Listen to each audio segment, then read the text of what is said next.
want to put forward my greetings in the name of the Lord Jesus Christ. సమకూర్చబడిన మీకందరికీ ప్రభు అయిన యేసుక్రీస్తు వారి పరిశుద్ధ నామములో నా ప్రత్యేకమైన వందనాలు తెలియజేస్తున్నాను.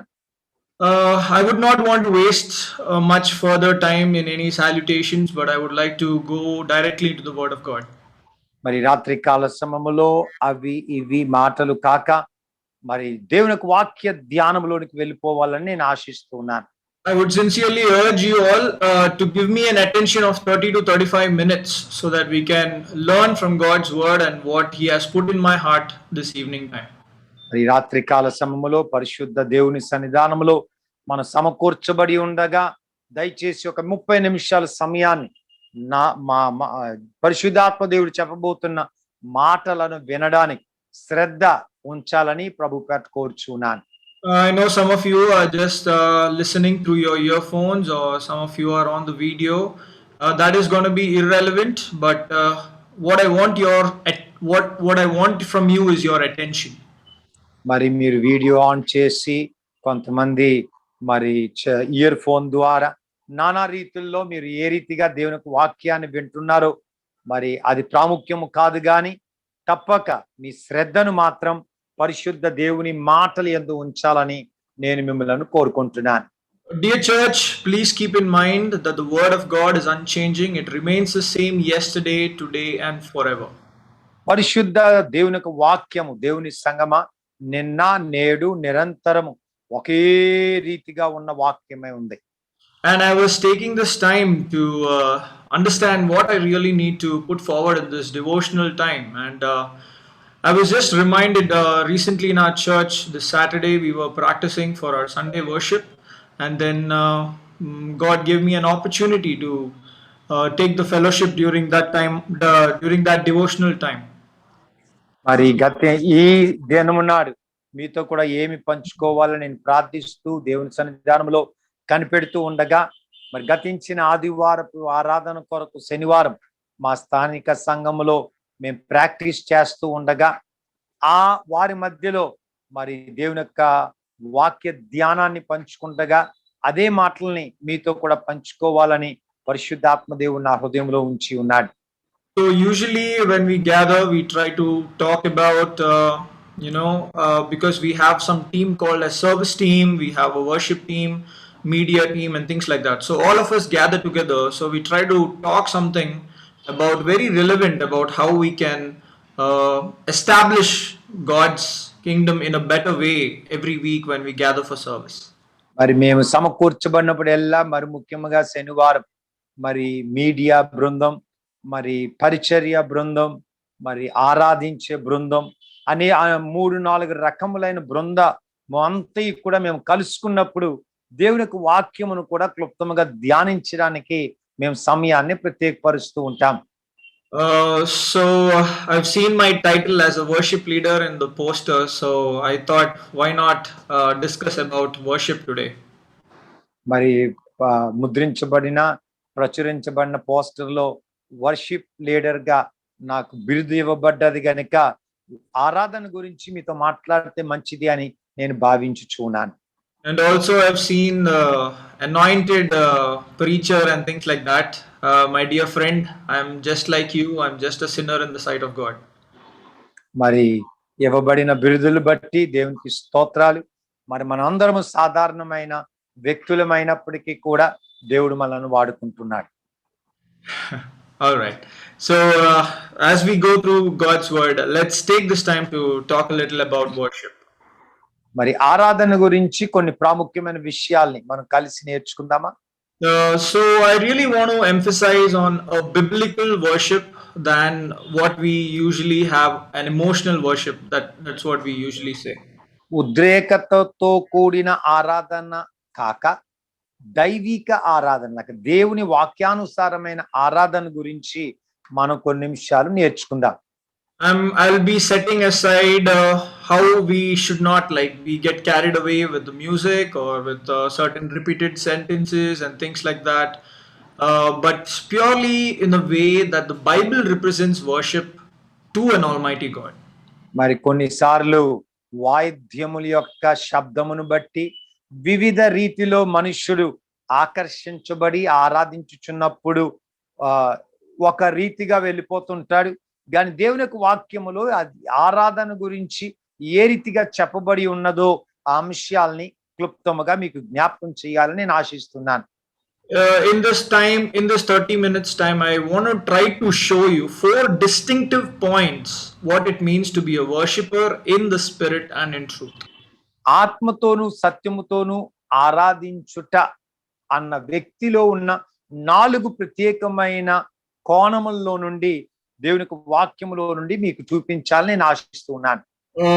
Let's see how many we can go forward with. But to start with, in John chapter 4, verse 23, it says, "But the hour is coming, and now is, when the true worshippers shall worship the Father in spirit and truth.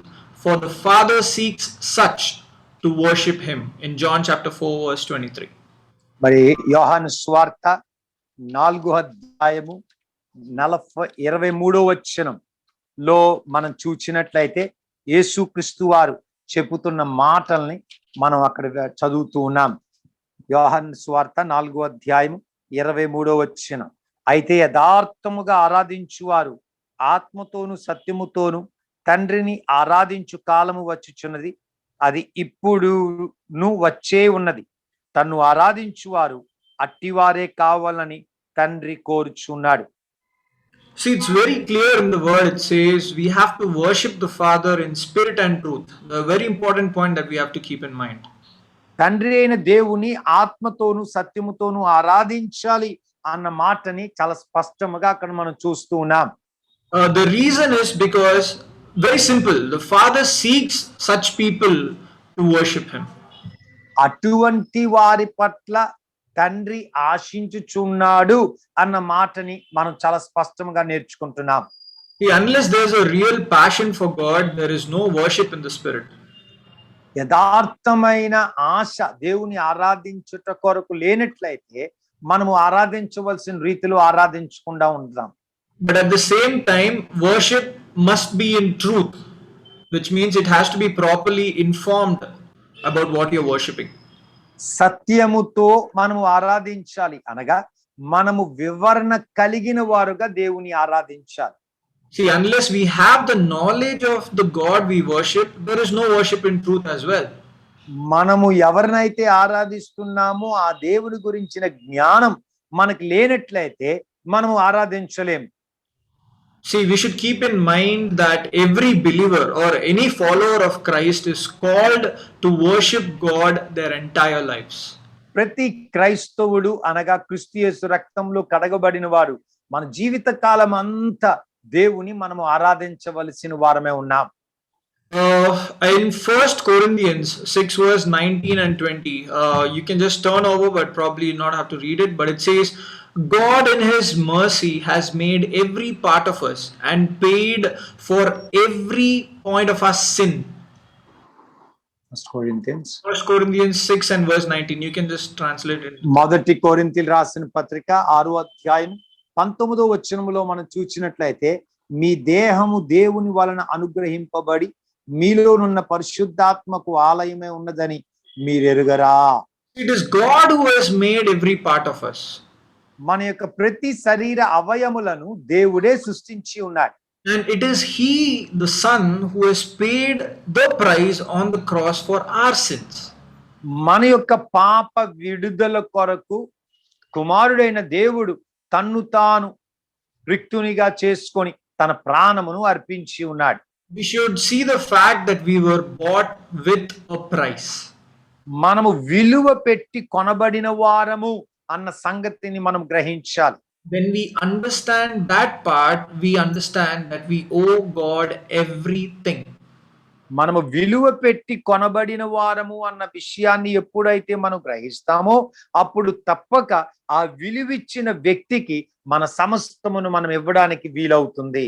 That's why I said only when that's why I said every believer or every follower is called to worship God with their entire lives.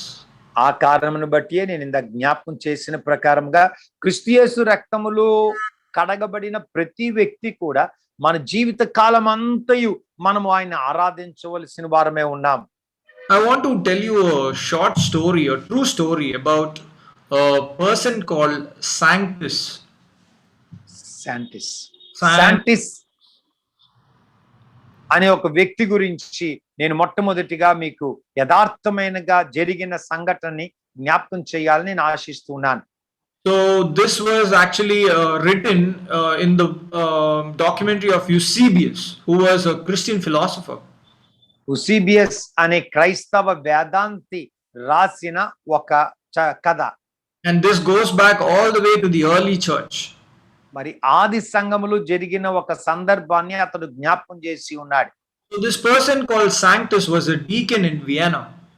వియానాలో మరి శాంటస్ అనే ఒక వ్యక్తి ఒక సంఘమునకు పెద్దగా ఉన్నాడు. So he was during that time the Romans used to reign the entire world wherein మరి ఆ కాలములో రోమా ఆధిపత్యం ప్రపంచమంతటా ఉండేది. and their king was Marcus Aurelius. Marcus was మరి మార్కెస్ ఓనియస్ అనే రాజు వారిని పరిపాలించేవాడు.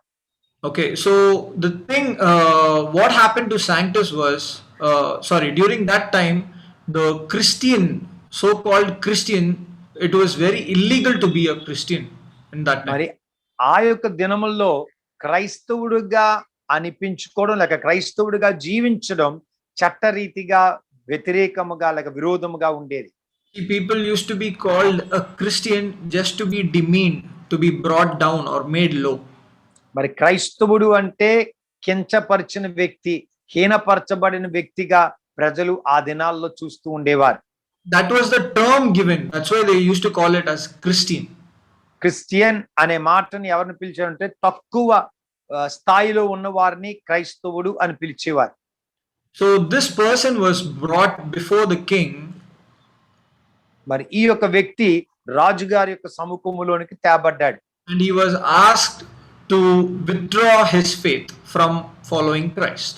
క్రీస్తును వెంబడించకుండా ఉండమని రాజు చేత ఆజ్ఞాపించబడ్డాడు. And every person who followed Christ always used to be caught by the soldiers or whoever, and they used to be rewarded just for catching a Christian and putting them in before the judge. దేవుని ఆరాధించుచున్న వారిని పట్టుకొని వచ్చిన ఆ సైనికులకి వారి ప్రత్యేకమైన బహుమానం ఇచ్చేవారు, ఈ దినాల్లో ఒక దొంగని పట్టుకొని వచ్చినట్లుగా. Yes. So they started persecuting Sanctus, and they were asking him, you have to withdraw your faith from Christ. ఆ శాంటస్ అనే యొక్క వ్యక్తిని నీవు ఏ రీతిగానైనా క్రీస్తుని విడిచిపెట్టేయాలి అని చెప్పడానికి హింసించడం ప్రారంభించారు. You know, the greatest part of this entire story was the one thing Sanctus said and stood on it. కానీ ఈ చరిత్ర అంతట్లో ఒక ప్రాముఖ్యమైన విషయం ఏంటంటే ఈ యొక్క వ్యక్తి శాంటస్ అనే వ్యక్తి ఒక మాట చెప్పి ఆ మాట కొరకు నిలబడినట్లుగా మనం చూస్తూ ఉన్నాం. Throughout the entire trial, it says he only had one statement, which was, I am a Christian. నేను క్రైస్తవుణ్ణి అన్న మాట మాత్రమే ఎల్లప్పుడూ పలుకుతూ ఆ మాటలో అతడు స్థిరపరచబడ్డాడు. So there were several questions, beatings, and cutting of fingers and things like that throughout the whole process, throughout the whole persecution time, till his last breath that he had just this one thing to say, I am a Christian.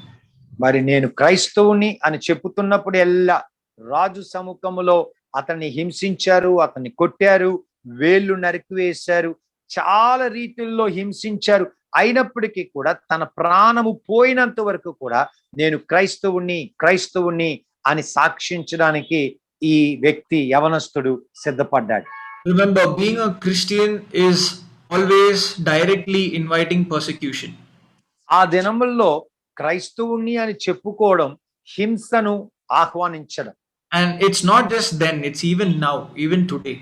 మరి ఆ దినముల్లో మాత్రమే కాదు, ఈ 21వ శతాబ్దంలో కూడా చాలా చోట్ల అటువంటి పరిస్థితులు జరుగుతున్నాయి. So dear church, again I want to ask you this question. Do you know who your God is? ఆ కారణమును బట్టి పరిశుద్ధాత్మ దేవుడి రాత్రి సమకూర్చబడిన మన ఒక్కొక్కరిని అడుగుతున్నాడు, నీవు యథార్థముగా క్రీస్తును వ్యక్తిగతముగా ఎరిగి ఉన్నావా? Do you know the price that you're going to be paying for following Christ? క్రీస్తును వెంబడించడానికి మనము ఇచ్చే విలువ గురించి ఎరిగి ఉన్నావా? Do you know the names that you're going to be called for following Christ? క్రీస్తును వెంబడించడం బట్టి లోకము నిన్ను పిలుచు పేర్లను నీవు ఎరిగి ఉన్నావా? And if you have understood what it means to follow Christ, are you able to worship God in that manner, in that holiness, in that righteousness? ఆ కలగబోతున్న కార్యములను గుర్తెరిగిన తర్వాత ఆయనను ఆరాధించవలసిన నీతియుక్తముగా, వాక్యానుసారముగా, పరిశుద్ధతతో ఆయనను ఆరాధించడానికి మనం సంసిద్ధులుగా ఉన్నామా? The Apostle Paul said it best, and I think while I was reading about worship, Romans, the book of Romans and Hebrews are the best book that talks about worship in this manner. మరి యథార్థమైన ఆరాధన అనే అంశం గురించి మనం నేర్చుకోవాలన్నట్లయితే రోమ రాసిన పత్రిక, హెబ్రీల్ రాసిన పత్రికలో మనం చదివినట్లయితే అపోస్తుడైన పౌలు అద్భుతకరమైన వివరణ ఈ రెండు పత్రికల్లో ఇచ్చినట్లుగా మనం చూస్తూ ఉన్నాం. I would sincerely urge the church, if you have your Bibles, to always look into it so that you have an understanding of what we are actually discussing about. అందుచేత మీకు సమయం ఉన్నప్పుడు తప్పక ఈ రెండు పత్రికలు మీరు చదవాలి. చదివినట్లయితే ఈ రాత్రి పరిశుద్ధాత్మ దేవుడు మనకు జ్ఞాపకము చేయించిన కొన్ని మాటల్ని మనము సంపూర్ణంగా గ్రహించగలుగుతాం. I want everyone to turn to Romans chapter 12 verse 1 and also Hebrews chapter 12 verse 28. We're going to be discussing from these. రోమ రాసిన పత్రిక 12వ అధ్యాయము మొదటి వచనము నుండి, హెబ్రీల్ రాసిన పత్రిక 12వ అధ్యాయము లో నుండి కొన్ని మాటల్ని మనం కలిసి నేర్చుకోబోతుండగా ఆ గ్రంథాలని ఆ యొక్క వాక్యాన్ని మనం తెరిచి ఉంచుకుందామా? So Romans 12 verse 1, I'm going to read in English. In the meantime, you can open it into Telugu. So Romans 12 verse 1 says like this.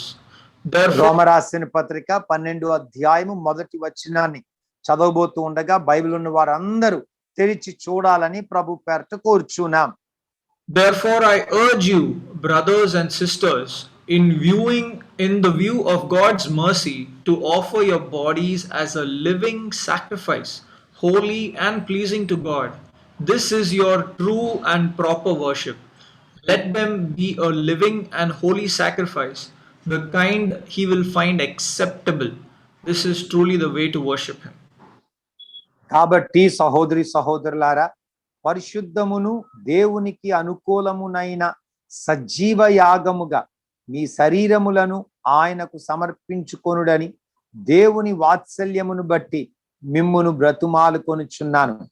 ఇట్టి సేవ మీకు యుక్తమైనది. If you have opened Hebrews chapter 12 verse 28, I would like to read that as well. హెబ్రీల్ రాసిన పత్రిక 12వ అధ్యాయము 28వ వచనము తెరిచినట్లయితే దయచేసి చూడాలని ప్రభు పేరట కోరుచున్నాను.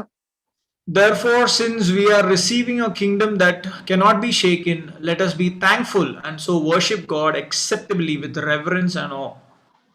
అందువలన మనము నిశ్చలమైన రాజ్యమును పొంది దైవ కృప కలిగి ఉందుము.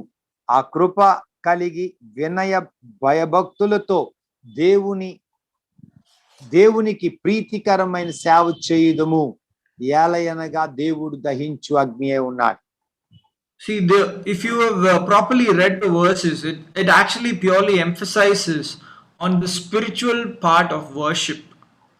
ఆరాధనలో ఉండవలసిన ఆత్మీయ కార్యములను ఈ చదవబడిన రెండు వచనాల్లో నుండి మనం నేర్చుకోగలుగుతూ ఉన్నాం. And the other part is an acceptable worship which God desires. దేవుడు ఆశించుచున్న అంగీకారమైన ఆరాధన గురించి మనం నేర్చుకుంటున్నాం. Church, it's very essential we understand the difference between the two kinds of worship I'm talking about. ఈ రాత్రికాల సమములో నేను మీకు జ్ఞాపకము చేయుచున్న రెండు విధములైన ఆరాధన గురించి మీరు బాగుగా తెలుసుకోవాలని నేను కోరుకుంటున్నాను. The reason is, I try to keep emphasizing this reason because most of the worship today has become about me, us and myself. నేను ఎందుకు మరలా ఈ సత్యాన్ని జ్ఞాపకం చేస్తున్నానంటే ఈ దినాల్లో చాలా చోట్ల ఆరాధన నేను, మనము, మనకి అన్న రీతిగానే ఆరాధనలు జరుగుతూ ఉన్నాయి. Look at the churches and look at the music, or look at the level of lyrics that they're writing, and you will find most of them written about me and myself.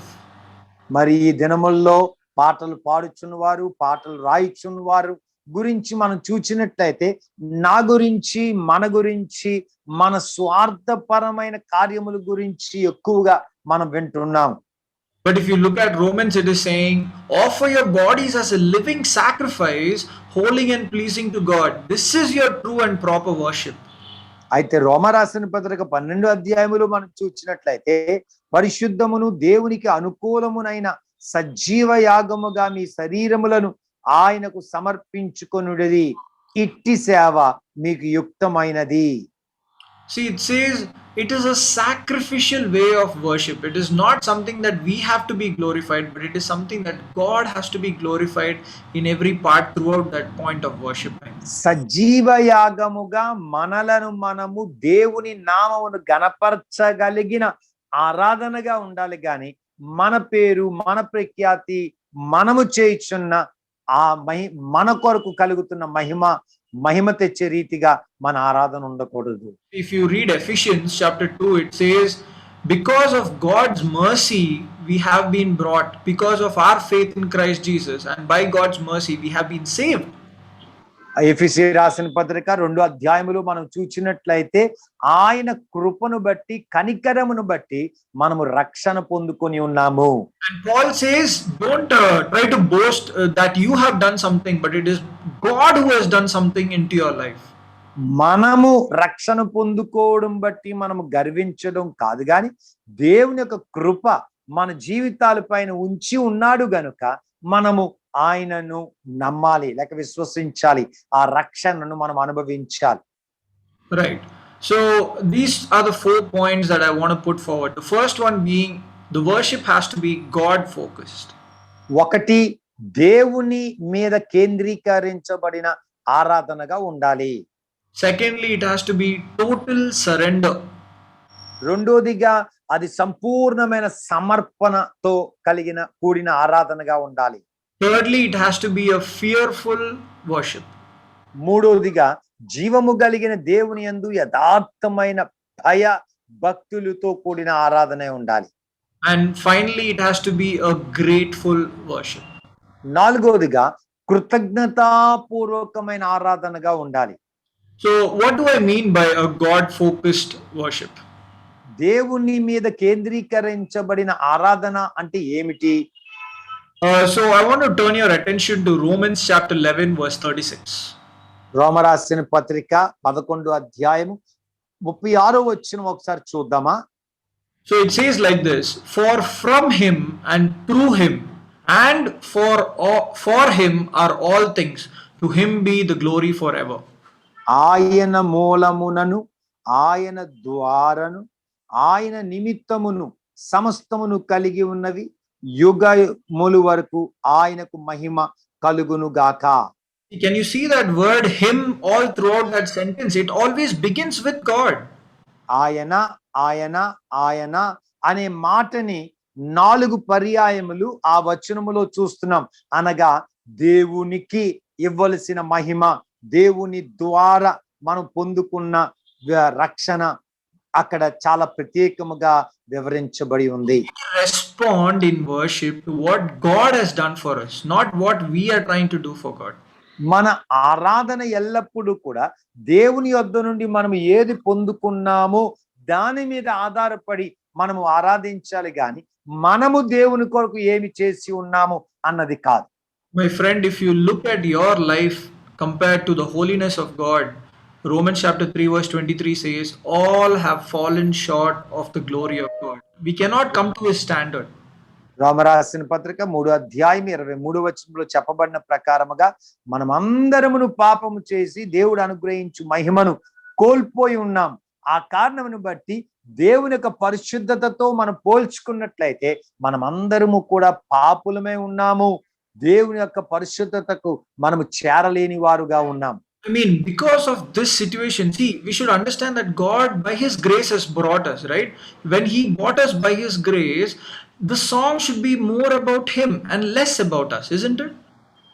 మనము ఆయన కృప ద్వారా కనికరము ద్వారా రక్షణ పొందుకున్నాము గనక మనము ఎల్లప్పుడూ ఆయన యొద్ద నుండి పొందుకున్న మా కార్యముల మీద ఆధారపడి మనం ఆయన ఆరాధించాలి కదా. I mean, do you see why John in his book, chapter 3, verse 30, John says, He must increase and I must decrease. యోహాను సువార్త 3వ అధ్యాయములో బాప్తిస్మం ఇచ్చి యోహాను అంటున్నాడు, ఆయన హెచ్చించబడాలి, నేను తగ్గించబడాలి. In both the Romans and Hebrews that we read, it shows the worship is directed to the Almighty God and it's not about anyone else.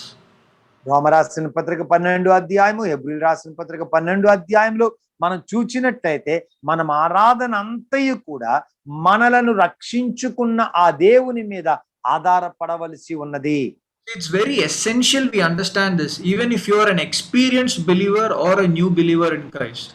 నీవు పాత విశ్వాసివైనా కొత్త విశ్వాసివైనా ఈ అమూల్యమైన సత్యాన్ని సంపూర్ణముగా మనం గుర్తెరగాలి. Because sometimes mistakenly what we do is, because that is our sinful nature, what we tend to do is we will try to see what God can do for us, but what we can do for God.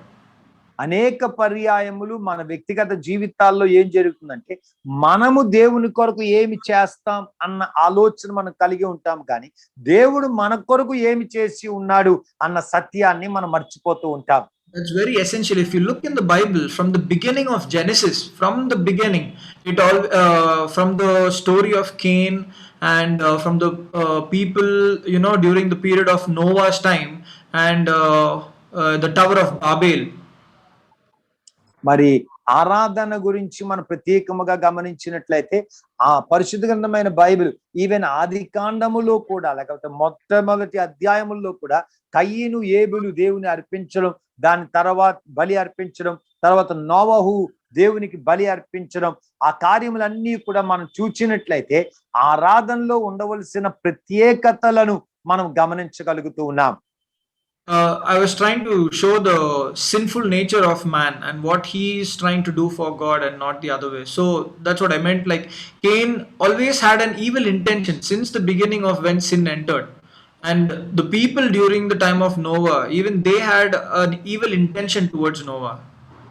అయితే మనుష్యుడు ఎల్లప్పుడూ కూడా పాప స్వభావం కలిగి ఉండడం బట్టి మరి దేవునికి ఇవ్వవలసిన మహిమ కాకుండా తన స్వార్థముతో తన యొక్క పాపపు ఆలోచనలతో ఆరాధిస్తూ ఉంటాడు. కయ్యను దేవుని ఆరాధించవలసిన రీతిలో ఆరాధించక తనకు తోచిన రీతిలో ఆరాధించాడు. నోవహు కాలములో కూడా ప్రజలు దేవుడు ఆరాధించవలసిన రీతిలో కాక వారికి తోచిన రీతిలో వారు దేవుని ఆరాధించారు. See, worshipping this way has consequences. మనము ఆ రీతిగా ఆరాధించడం బట్టి మన జీవితంలో కొన్ని పరిస్థితులను మనం ఎదుర్కొంటాం.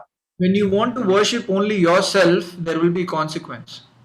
మన యొక్క స్వంత ఆలోచనతో ఆరాధించినప్పుడు దాని యొక్క ప్రతిఫలాన్ని మనం పొందుకుంటాం. If you look in Mark chapter 12 verse 30, it says, love the Lord your God with all your heart, with all your soul, with all your mind and with all your strength. Mark సువార్త 12వ అధ్యాయం 13వ వచనములో మనం చూసినట్లయితే నీ దేవుడైన యెహోవాను నీ పూర్ణ మనస్సుతో ప్రేమించాలి, నీ పూర్ణ ఆత్మతో ప్రేమించాలి, నీ పూర్ణ బలముతో ప్రేమించాలని మనం చూస్తూ ఉన్నాం. It's very essential that your worship goes to God and not focused on man. ఆ కారణమును బట్టి మన ఆరాధన ఎల్లప్పుడూ కూడా మనుష్యుని మీద కాక దేవుని మీద మరి కేంద్రీకరించబడాలన్న సత్యాన్ని పరిశుద్ధాత్మ దేవుడు మనకి జ్ఞాపకం చేస్తున్నాడు. So basically I'm saying our entire songs, our discipline during worship, our music, our talents and everything that we do during the time of praise and worship has to be put in focus, keeping God in mind. ఆ కారణమును బట్టి మనం దేవుని పాద సన్నిధానములు ఆరాధించుచున్నప్పుడు ఏ రీతిలో కూడా మనం అటు ఇటు కదిలిపోకుండా చెదిరిపోకుండా మన దృష్టి యావత్తును దేవుని యందు దేవుని మీద కేంద్రీకరించి మనం ఆరాధించాలని పరిశుద్ధాత్మ దేవుడు మరొకసారి మనకు జ్ఞాపకం చేయించు ఉన్నాడు. Secondly, I want to talk about total surrender. రెండోదిగా సంపూర్ణమైన విధేయత గురించి నేను మీకు జ్ఞాపకం చేయాలని ఆశిస్తూ ఉన్నాను. If you have already opened Mark chapter 12 and verse 30, I would like to take you a few verses before that. మరి మార్కు సువార్త 12వ అధ్యాయం మీ బైబిల్ ఆల్రెడీ మీరు తెరిచి ఉన్నట్లయితే ఆ మాటల్ని కొన్ని మీ యొక్క శ్రద్ధకు ఆ మాటలు నేను చూపించాలని ఆశిస్తూ ఉన్నాను. Jesus is talking beside the well to a Samaritan woman. యేసుక్రీస్తు వారు మరి ఆ సమరయ స్త్రీతో మాట్లాడుతున్న సందర్భాన్ని మనం చూస్తూ ఉన్నాం. And then this person is asking a commandment. Okay, Jesus, the person is asking, which is the greatest commandment? మరి యేసుక్రీస్తు వారు అడుగుతున్నారు ఆ ఆజ్ఞలన్నిటికన్నా Which is the greatest commandment? యేసుక్రీస్తు వారు అడుగుతున్న అన్ని ఆజ్ఞల కన్నా గొప్ప ఆజ్ఞ ఏమిటి? And Jesus says, "O Israel, the Lord our God, the Lord is one." And then he goes on to say the verse 31. మరి 29:30 వచనంలో మనం చూసినట్లయితే ఓ ఇశ్రాయేలు వినుము, మన దేవుడైన ప్రభువు అద్వితీయ ప్రభువు అని చెప్పుతూ 30వ వచనంలోకి వస్తున్నాడు. నీవు నీ పూర్ణ హృదయముతోను, నీ పూర్ణ ఆత్మతోను, నీ పూర్ణ వివేకముతోను, నీ పూర్ణ బలముతోను నీ దేవుడైన ప్రభువును ప్రేమింపవలనన్నదే ప్రధానమైన ఆజ్ఞ. Right. It basically means the entirety of your heart, the entirety of your soul, the entirety of your mind, your entirety of. It's not talking about your physical strength or your mental state. మన యొక్క మానసిక పరిస్థితి, మన శారీరకమైన పరిస్థితి గురించి కాక దేవుని యొక్క వాక్యం చాలా స్పష్టంగా అంటుంది. పూర్ణ హృదయముతోను, పూర్ణ ఆత్మతోను, పూర్ణ వివేకముతోను, పూర్ణ బలముతోను మనం దేవుని ఆరాధించాలి. Why I keep emphasizing this is because as a church, I'm even very much aware, even in church or online or whichever way our service is being conducted, we easily get distracted like this. మరి నేను ఎందుకు ఈ మాటల్ని మరలా నొక్కి చెప్పుతున్నానంటే మనం అనేక పర్యాయములు దేవుని సన్నిధానములో ఉన్నప్పుడు మన యొక్క దృష్టి అటు ఇటు మళ్లించబడుతూ ఉంటుంది. I'm not saying that I'm something unique and I'm very focused while preaching the word of God or listening to the word of God. I'm similar to you as well. మరి నన్ను నేను గొప్పలు చెప్పుకోవడానికి నేను ఆశించట్లేదు, లేక ప్రయత్నం చేయట్లేదు. నేను కూడా మీలాంటి ఒక వ్యక్తినే. See, we all are in this part. We are playing a role in the body of Christ where we are being sanctified daily. క్రీస్తు యొక్క శరీరములో మనం అందరము భాగములై ఉన్నాము. మనం ఈ భూలోక ప్రయాణములో అనేకమైన కార్యాలని నేర్చుకోవలసిన వారమే ఉన్నాం. That is why we share the word. That is why we edify each other. That's why we edify as a church. We encourage each other and grow in strength and unity. ఆ కారణమును బట్టి మనము దేవుని యొక్క వాక్యాన్ని ధ్యానిస్తాం, కలిసి నేర్చుకుంటాం. ఒకరి కొరకు క్షమాభివృద్ధి కొరకు వాక్యాన్ని మనం కలిసి నేర్చుకుంటాం. It is a lifelong process. It's not like an overnight thing you're transformed into a new creation. It is a daily renewal of your sanctification in the salvation. You have to work on that. దేవుని యొక్క రక్షణలో ఎదగడము, సమర్పించుకోవడము, విధేయత కలిగి ఉండడము అన్నది ఒక రాత్రిలో కలిగేది కాదు, లేకపోతే మనము సంపూర్ణముగా కాదు. మన జీవిత కాలం అంతయు ఆ రక్షణ విధానమును నేర్చుకున్నప్పుడు మాత్రమే ఆ సంపూర్ణతలోనికి మనం వస్తాం. You want to get back to the verse 30. It says the entirety of your heart, your soul, your mind and your strength. నీ పూర్ణ హృదయముతో, నీ పూర్ణ ఆత్మతో, నీ పూర్ణ వివేకముతో, నీ పూర్ణ బలముతో మనం దేవుని ఆరాధించాలి. అనగా 100% మరి సమర్పణతో దేవుని ఆరాధించాలి. Can you imagine if God is distracted for a second? ఒకసారి మీరు ఎప్పుడైనా ఊహించగలరా? మనము అటు ఇటు కదిలిపోయినట్లుగా దేవుడు ఒక సెకండ్ లో అటు ఇటు కదిలిపోతే ఏం జరుగుతుందని? I mean, seriously, give it a thought. Do you know what's going to happen to the world? ఒకసారి చాలా సీరియస్ గా ఆ విషయాన్ని మీరు ఆలోచిస్తే మనలాగా దేవుడు ఒక క్షణము కదిలిపోయినట్లయితే భూలోక పరిస్థితి ఏం జరుగుతుంది? You know, the universe is so perfect and God's creation is so perfect that even a slightest angle difference in the world can cause chaos. మరి ఈ భూలోకాన్ని దేవుడు ఎంత సంపూర్ణతతో సృష్టించాడంటే ఒక్క క్షణములో ఆ సంపూర్ణతలో కొంచెము కదిలినప్పుడు కూడా భూలోకానికి అపాయం కలుగుతుంది. You know, the only reason why scientists believe there is a supernatural being is because of the complex nature of the earth and the universe. మరి ఈ యొక్క ప్రపంచము అన్నది ఒక అద్భుతకరమైనది అని సైంటిస్టులు శాస్త్రవేత్తలు ఎందుకు నమ్ముతూ ఉన్నారంటే ఇది ఒక అద్భుతకరమైన రీతిలో సృష్టి యావత్తు కూడా సృష్టించబడ్డది కనుక. I don't know whether you know this, but in school we used to study. You know, the earth is not, it's a globe, but it's not a straight globe, okay? It's tilted at an angle of 23.5 degrees. 25.5 డిగ్రీలు 23.5 కోణముల్లో భూమి సృష్టించబడ్డదని మరి శాస్త్రవేత్తలు జ్ఞాపకం చేస్తూ ఉంటారు. It's perfectly angled in such a way that gravity is balancing the whole thing. తద్వారా మరి ఆ గ్రావిటీ అన్నది చాలా సమానముగా దేవుడు ఆ యొక్క కోణములో ఉంచి ఉన్నాడు. And gravity is something that you are walking able to sit down or walk on the road and things like that is gravity. Gravity అనగా మనం నడిచే రీతి, కూర్చున్న రీతి, వేలైన ప్రతి కార్యాలని మనం స్థిరముగా చేయగలుగుతూ ఉన్నాం. What I'm trying to say is, even if that angle was just 23.4 or 23.6, the whole earth is going to shatter. 23.4 లేక 20.6 కొంచెం కదిలిందంటే చాలు భూలోకం అంతా కదిలిపోతుంది. See, that is the complex nature, and God is not distracted from taking care of his creation every day. ఆ కారణమును బట్టి దేవుని సంగమా, దేవుడు ఒక్క క్షణము కూడా తన యొక్క శ్రద్ధను మళ్లించటం లేదు. When God is not distracted, how dare we get distracted to worship an almighty God? దేవుడు ఒక్క క్షణమైనా కదిలించబడకుండా ఉంటున్నప్పుడు మనము పరిశుద్ధ దేవుని ఆరాధించుచున్నప్పుడు మనము అటు ఇటు కదిలించబడుతున్నామంటే మనం ధైర్యం వహించటం. I mean, how careless can we try to begin to just take these things so lightly? ఆ ధైర్యాన్ని నిర్లక్ష్యముగా మనం గ్రహించాలి. ఎందుకంటే దేవుని ఆరాధించుట అన్నది మనము తేలికగా తీసుకుంటున్నాం. If you look at the warriors in the Bible, I mean, the best example is King David. Look at the Psalms. Look at Psalms 95. మరి కీర్తనలు, దావీదు రాసిన కీర్తన, మరి ముఖ్యముగా 95వ కీర్తన మనం చదివినట్లయితే ఎన్నో కార్యాలని మనం నేర్చుకోగలం. It says in verse 6, "Come, let us kneel before the Lord our Maker."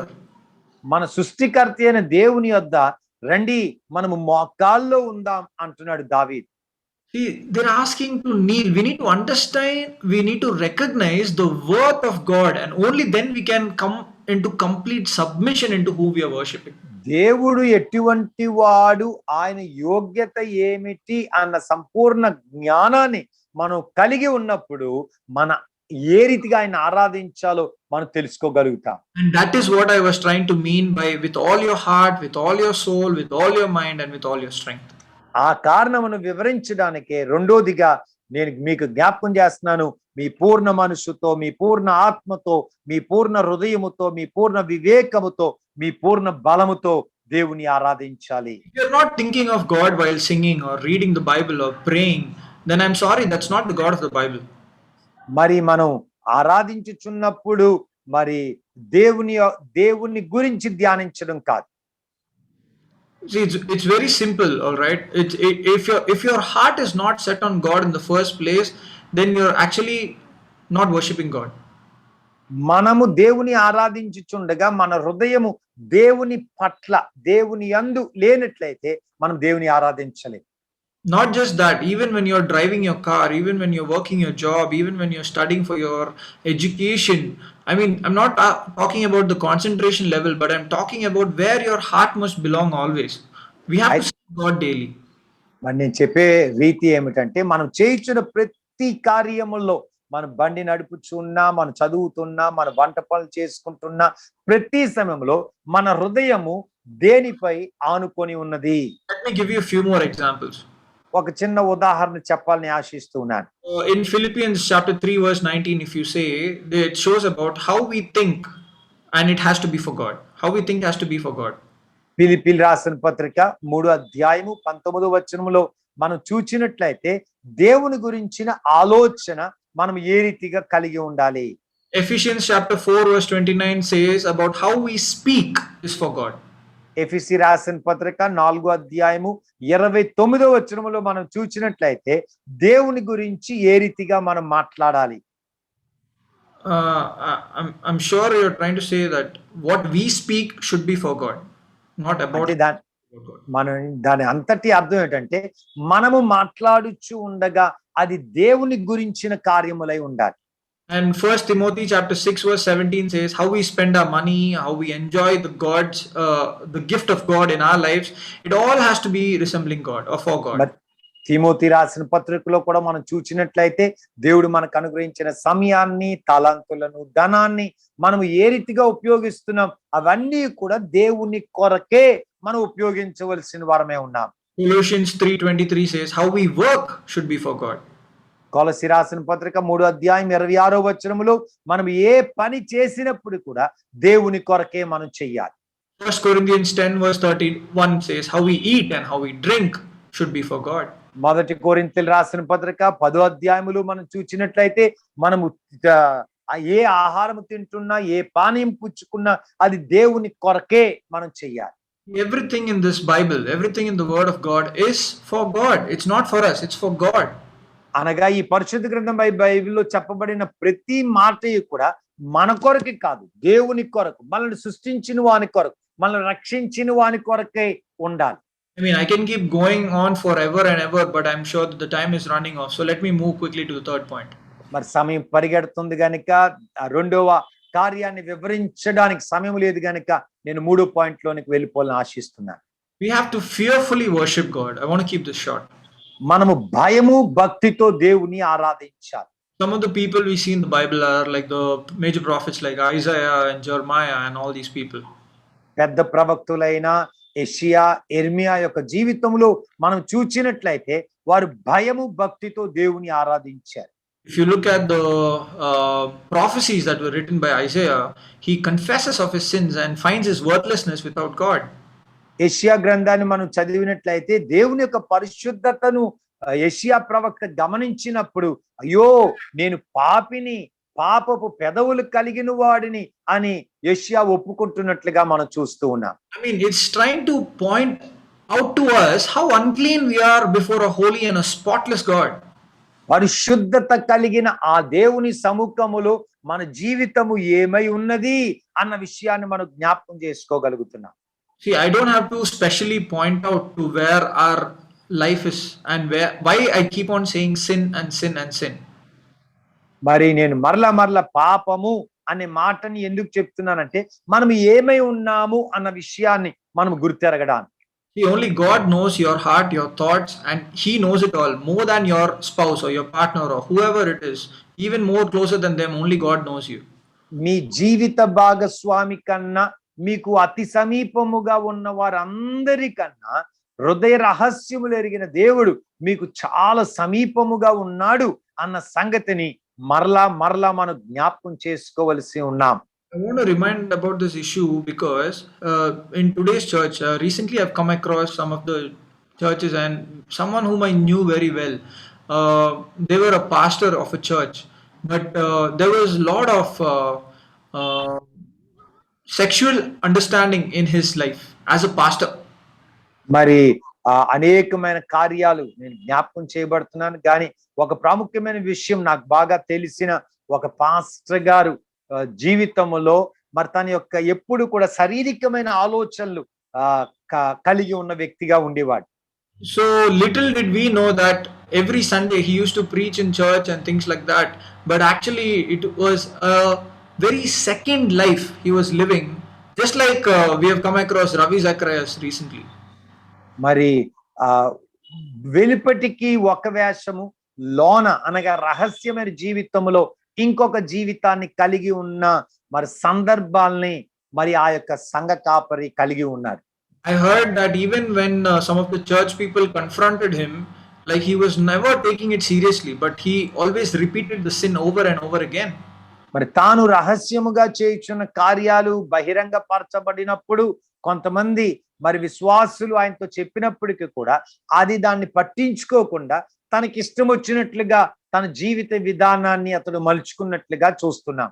I mean, do you understand that we, as normal believers of the church, we are nothing going to be sh- short of gratefulness or holiness, but we are always going to shortfall for God's standard of holiness. అయితే మనము మనుషులుగా ఈ భూలోకములో ఉన్నాము కనుక దేవుని యొక్క పరిశుద్ధతను, దేవుని యొక్క నీతిని, దేవుని యొక్క కార్యాలని మనం చూచుచున్నప్పుడు ఆయన దగ్గర మనల్ని మనం తగ్గించుకోవలసిన వారమే ఉన్నాం. So that is the reason why when God has shown us so much of His grace for us and He's sanctifying our lives daily, we have to serve Him reverently and showing that appropriate respect with fear. మనం దేవుని యందు భయము భక్తి కలిగి ఉండడం అంటే దేవునికి ఇవ్వాల్సిన గౌరవాన్ని మనం ఇచ్చుచు దేవుని ఆరాధించాలి. See, worshipping with fear means worshiping God in the right manner, in the right fear. That is what. భయముతో భక్తితో దేవుని ఆరాధించుట అనే అర్థం ఏమిటంటే ఆయనను ఆరాధించవలసిన రీతిలో మనం ఆరాధించు. Don't ever get carried away by all the excess that comes in the time of worship. ఆరాధనలో కలుగుతున్న కార్యములను, శబ్దములను ద్వారా మనం మళ్లించబడకుండా దేవుని భయముతో భక్తితో మనం ఆరాధించాలి. That doesn't glorify God. That glorifies the music and things like that.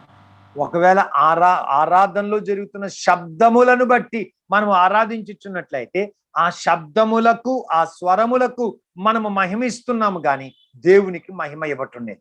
Lastly, I want to talk about gratefully worshiping God. ఆఖరిగా కృతజ్ఞతా భావముతో దేవుని ఆరాధించుట. As I've said in the previous some of the examples, 1 Timothy chapter 6, it says how we spend our money or how we enjoy God's gifts in our lives. In that gratefulness we worship God. మొదటి Timothy రాసిన పత్రిక 6వ అధ్యాయంలో ఇందాక మనకు జ్ఞాపకం చేయబడిన ప్రకారముగా మనకు దేవుడు అనుగ్రహించిన ఈవులలో నుండి మనం ఏ రీతిగా ఆరాధిస్తూ ఉన్నాం. See, in the Bible it says, because God has freed us from guilt and shame, the joy comes with receiving good gifts and certain blessings from our gracious Father. మరి మనము దేవుని యొక్క కృపను బట్టి రక్షణ పొందుకున్నాము గనుక మన జీవితాల్లో కావలసిన సమస్తమును కూడా కృప కలిగిన, దయ కలిగిన దేవుని యొద్ద నుండి మనం పొందుకుంటున్నాం.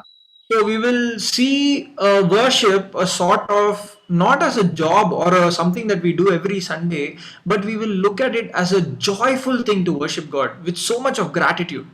ఆరాధన అన్నది ఏదో ఒక క్రమముగా, ఒక వాడుకగా కాదు కానీ కృతజ్ఞతా భావముగా, అనగా దేవుడు నా జీవితములో చేసిన కార్యములను బట్టి కృతజ్ఞతతో దేవుని ఆరాధించుట. So it is only motivated towards that gratitude when you understand who that God is. Again we come back. ఆయన ఏమి చేసి ఉన్నాడు అన్న సంగతిని మనము సంపూర్ణముగా గుర్తెరిగినప్పుడు మాత్రమే ఆయనను కృతజ్ఞతా భావముతో ఆరాధించగలం. ఇంకో మాటలో చెప్పాలంటే ఆయన ఎవరై ఉన్నారు అన్న విషయాన్ని మనం తెలుసుకోవాలి. We really have to question the sense of who our God is, because he is not we always keep saying God is loving, God is kind, God is merciful, God is just and things like that. మరి దేవుడు ఎవరు అన్నది, దేవుడు ప్రేమ కలిగిన వాడు, దయ కలిగిన వాడు, కనికరము కలిగిన వాడు అన్న సాధారణమైన, అనగా మనకి అనుకూలమైన రీతిలో మాత్రమే దేవుని తెలుసుకుంటే సరిపోతుందా?